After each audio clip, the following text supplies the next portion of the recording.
स्वागत है आपका। आप देख रहे हैं बनो अपना फाइनेंस मिनिस्टर और कार्यक्रम के उस हिस्से में आ चुके हैं जहां आपके सवालों का सिलसिला हम शुरू करेंगे। हमारे साथ पंकज मटपाल सर मौजूद हैं जो कि एमडी हैं ऑप्टिमा मनी मैनेजर्स के। हमारे शो में लगातार आते हैं, हमारे शो की शोभा बढ़ाते हैं और आम निवेशकों का मार्गदर्शन करते हैं। पहले कॉलर को जोड़ते हैं।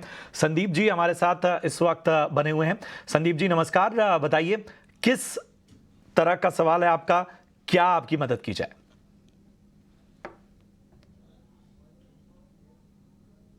संदीप आवाज आ रही है आपको? लगता है कुछ तकनीकी खामी है जिसकी वजह से हमारा संपर्क टूट गया है। इस बीच पंकज सर हमारे साथ जुड़ चुके हैं। संदीप की जो बाकी डिटेल्स है वो मैं ज़रा बता देता हूं। उन्होंने अपनी एसआईपी की जो डिटेल है वो तो पंकज सर आपके साथ शेयर की हुई है। इसके अलावा बता दें कि ये 4 एसआईपी में फिलहाल इन्वेस्ट उन्होंने किया है। 3 फंड में लमसम उन्होंने इन्वेस्ट किया है और अपने फंड्स के बारे में जानकारी चाहते हैं और 10 साल के लिए एक इनका नज़रिया है, क्या इनका लक्ष्य हासिल हो पाएगा। पंकज सर बताइए संदीप को क्या सलाह होगी। सबसे पहले बहुत बहुत स्वागत आपका हमारी इस चर्चा में।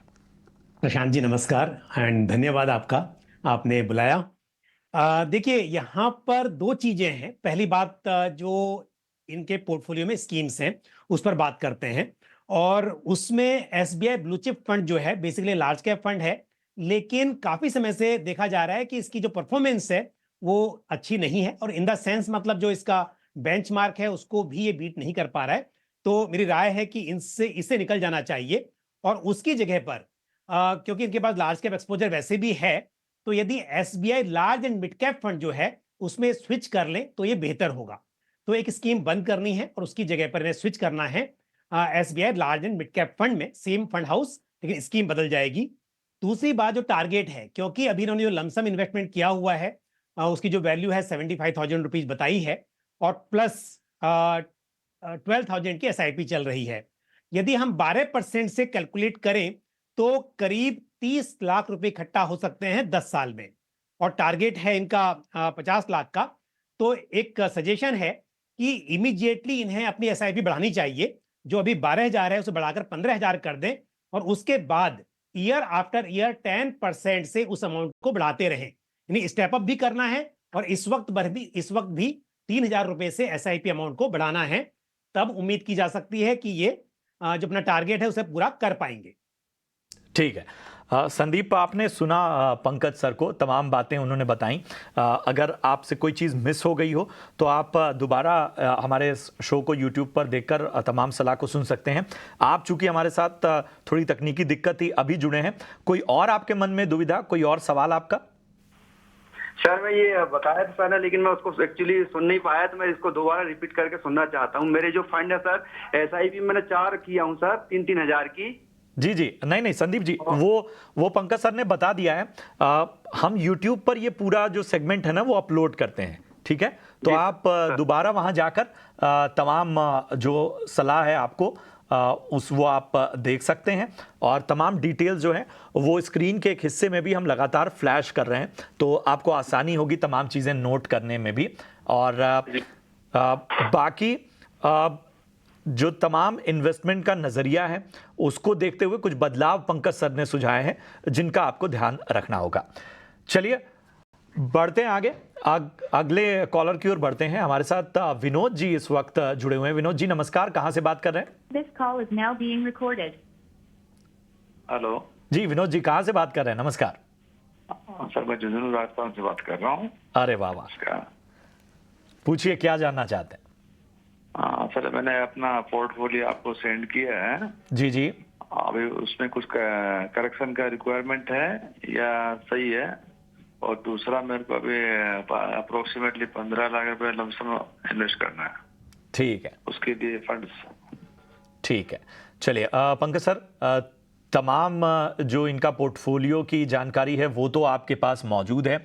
इसके अलावा इन्होंने लम सम में एक अच्छा खासा अमाउंट रखा हुआ है, उस पर निवेश की राय जानना चाहते हैं कि लम सम अगर उनको लगाना है तो वो कहाँ लगाएं, ज़रा बताएं, बेहतर तरीके से मार्गदर्शन करें।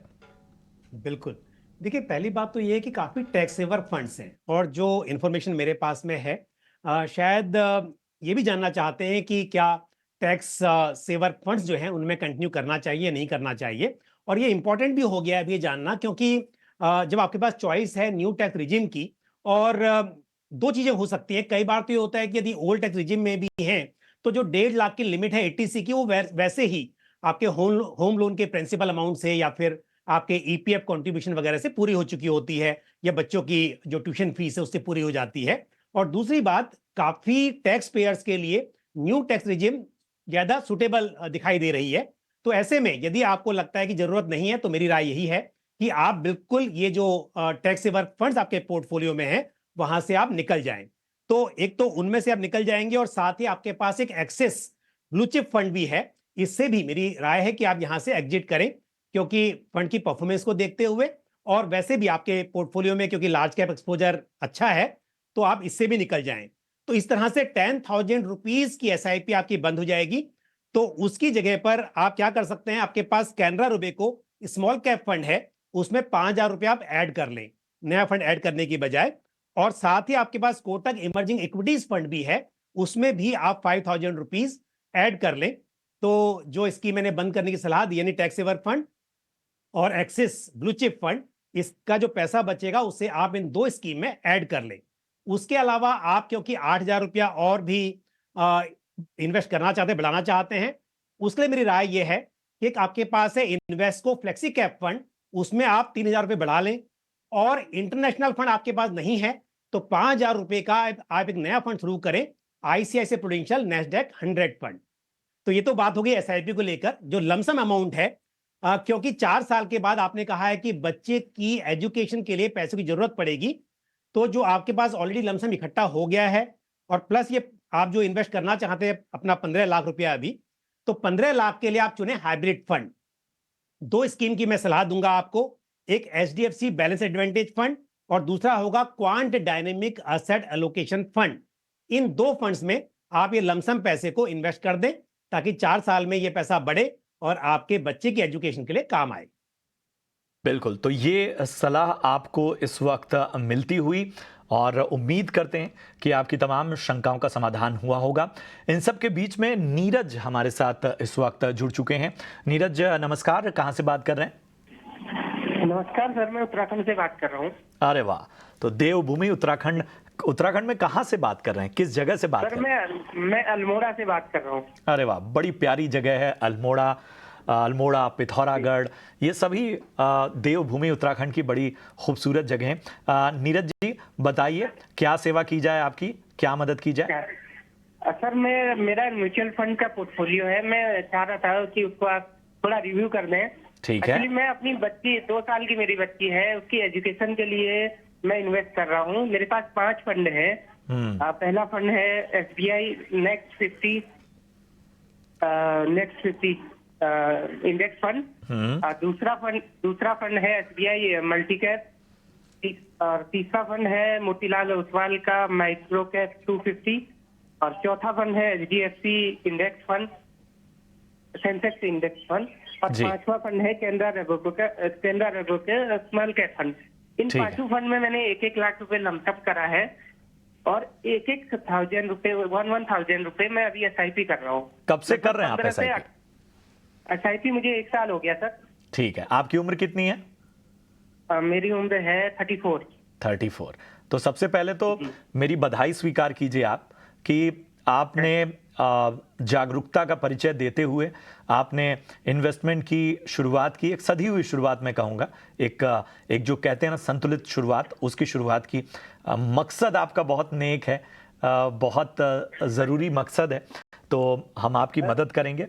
कोई और मन में सवाल आपका? अच्छी प्रेजेंट वैल्यू में 20 लाख रुपए इकट्ठा करना चाह रहा हूँ, तो इन्फ्लेशन ऐड करके 15-17 साल बाद उसका वैल्यू कितना होगा ये भी मुझे बता दीजिए, और मेरा गोल इससे पूरा हो पाएगा या मुझे और बढ़ाना चाहिए कुछ अमाउंट, ये भी बता दीजिए। ठीक है, चलिए, बिल्कुल नीरज जी, आपकी मदद की जाएगी। पंकज सर, सारी बातें बहुत स्पष्ट तरीके से उन्होंने रखी हैं। बिटिया के भविष्य के लिए तमाम ये उनकी जतन चल रहे हैं, ज़रा बेहतर तरीके से मार्गदर्शन कीजिए। बिल्कुल, देखिए नीरज जी, ऐसा है कि 5 लाख रुपए ऑलरेडी लमसम आपके पास में है, प्लस आप एसआईपी कर रहे हैं 5,000 की, और आपका जो इन्वेस्टमेंट होराइजन है वो भी लंबा है, 15 साल की आप बात कर रहे हैं, तो यहाँ पर करीब करीब 51 लाख रुपए के आसपास आप इकट्ठा होते हुए देख सकते हैं। तो जो टारगेट है कि 20 लाख रुपए इन्फ्लेशन एडजस्टेड, तो मेरे हिसाब से 50-51 लाख रुपए इकट्ठा हो रहे हैं, और वैसे भी समय लंबा है, तो आप एसआईपी अमाउंट को और बढ़ाते रहें ताकि और भी ज्यादा पूंजी आप इकट्ठा कर सके, तो टारगेट आपका अचीव हो सकता है। लेकिन थोड़े से बदलाव मैं आपको सजेस्ट करूंगा, क्योंकि आपके पास में एक लार्ज कैप फंड है, सेंसेक्स फंड, और साथ ही आपके पास निफ्टी नेक्स्ट 50 भी है। और मल्टी कैप फंड का भी देखिए क्या होता है कि उसमें large cap, mid cap, small cap सभी तरह का एक्सपोजर होता है। तो थोड़ा बदलाव आपको करना चाहिए। तो जो निफ्टी नेक्स्ट 50 फंड है, इसे आप इसमें एसआईपी कैंसिल कर दें, सेंसेक्स फंड को आप रखें, और साथ ही आपके पास जो एसबीआई मल्टी कैप फंड है उसमें भी एसआईपी कैंसिल कर दें, क्योंकि ऑलरेडी आपके पास स्मॉल कैप फंड भी है।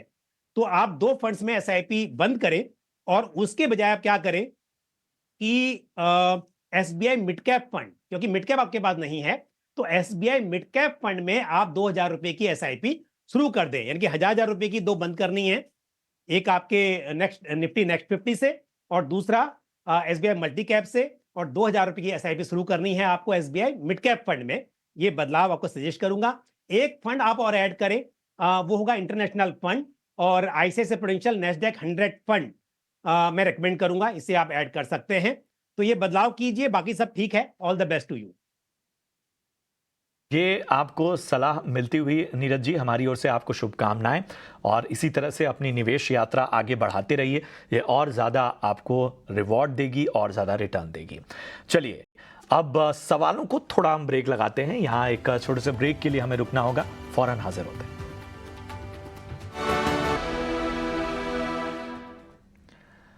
स्वागत है आपका ब्रेक के बाद। आप देख रहे हैं बनो अपना फाइनेंस मिनिस्टर, और लगातार आपके सवालों के जवाब हम दे रहे हैं। हमारे एक्सपर्ट पंकज मठपाल जी भी हमारे साथ बने हुए हैं।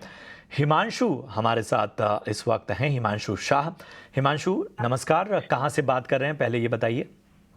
हेलो सर, मेरा नाम हिमांशु है और मैं पुणे से बात कर रहा हूँ। ठीक है, तो बताइए हिमांशु, आप के मन में क्या शंकाएं हैं, क्या सवाल हैं, किस तरह की मदद आपकी की जाए। यस सर, अभी मैं मेरा मम्मी का भी पोर्टफोलियो हैंडल करता हूँ। ठीक है। तो उनका एज है 60। तो अभी उनके पास 4 स्कीम है ये म्यूचुअल फंड के। उसमें एक्सिस ईएलएसएस टैक्स है और है 3,000, Nippon small finance, Nippon small cap 5,000, Kotak flexi cap 4,000, okay, और आईसीआईसीआई निफ्टी 50 इंडेक्स 2,000। ठीक है।